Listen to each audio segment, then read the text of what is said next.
பாருங்கள் வியூவர்ஸ், நம்ம வந்து இது 14க்கு 14 7 அடியில் 14 ஒயர் கட் பண்ணிட்டு பேஸும் பார்த்திங்கன்னா நம்ம 14 போட்டு இருந்தாங்க. அப்புறமா நான் வந்து ஒரு கால்வாசி முடித்தேன், அதுக்கப்புறமா அரைவாசி. இப்போ பார்த்திங்கன்னா நம்ம முழுவதுமாக முடிச்சிட்டோங்க. மொத்தம் வந்து 20 வரிசையில் ஒரு வரிசை உள்ளே வந்து மடித்து முடிச்சிட்டோங்க.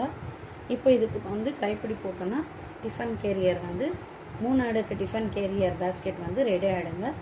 நான் இது கைப்பிடி போட்டு நான் உங்களுக்கு காட்டுறேங்க. பாருங்கள் வியூவர்ஸ், இந்த மாதிரி தாங்க வரும்.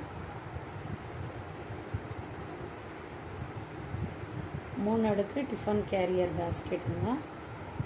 பேஸ் பார்த்திங்கன்னா 14க்கு 14 போட்டிருக்கோங்க. மொத்தம் 20 வருஷம் மேலே போட்டிருக்கோங்க. இப்போ இதுக்கு நம்ம 4 ஒயர் கொண்டு நம்ம உருட்டு ஹேண்டில் போட போகிறோங்க.